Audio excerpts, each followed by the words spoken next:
Magandang araw sa inyo mga boss. So ito pala yung aking unit. So may mga binago lang ako. So may in-upgrade lang ako mga boss. So dinagdagan ko ng mylar capacitor 5 pieces. Okay. Tapos binago rin ako sa IGBT. So testing muna natin sa 1000 watts. Tapos ilaw lang naka-low. So testing. Ayan. Naka-low yung toggle switch. Naka-low yung frequency. Adjust natin.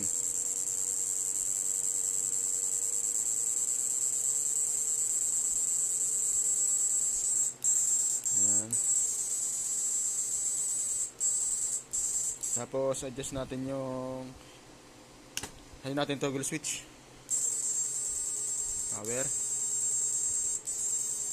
Tapos lagyan natin 2000 watts mga boss.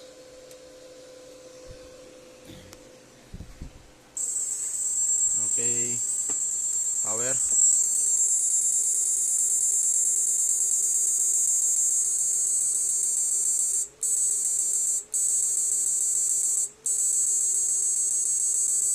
Sa mga gusto pang magpagawa, medyo malaki po itong unit pero magaan. So pwede po itong sa pambangka at pwede rin po itong buhat-buhatin. Kumbaga nakasakabat sa likod. Kung sa mga gusto pong magpagawa, ito po ay aking pang sarili. Sa mga gusto pong magpagawa nito. So ito po ay mayroong pang-alat, pantabsing, pantabang. Ito naman po ay PDC ay pantabang lang kung gusto niyo mas malakas pa. So meron po tayong PDC na nakasama siya. Tapos ito naman po may pang-alat, tabsing, tabang. So ito for all purpose siya. Pero mas maganda ito lalo na kung ito po ay sa alat saka sa tabsing. Okay? Ayan. So sa price po nito, PM na lang po kayo. Di naman po tayo pwede magsabi ng price nito sa Facebook natin.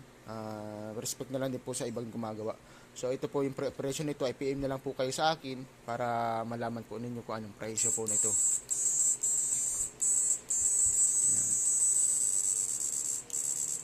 Kaya po niyan hanggang 6,000 to 7,000 watts kaso dalawa po yung aking halogen light.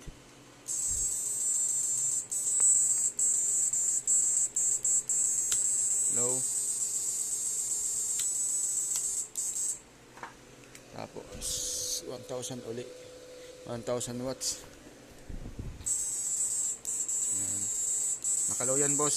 Mga boss. Power. Hi. Pwede din po kung ayaw nyo gumamit ng flip-flop, pwede po. Yan. Standby lang.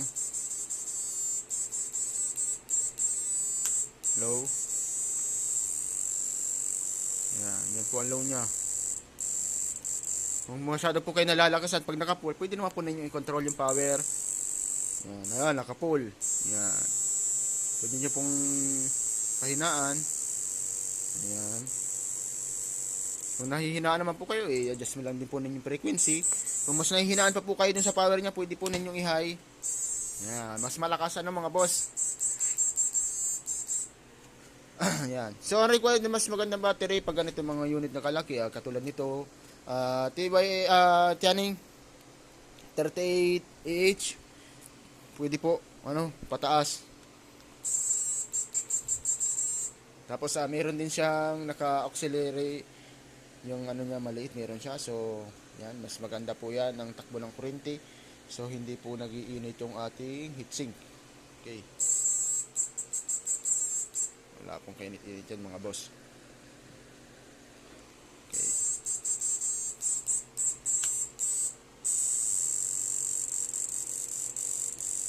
Okay. Flip-flop.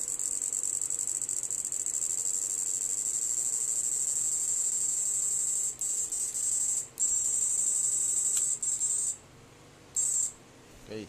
Mga gusto pong magpagawa, PM lang kayo mga bossing.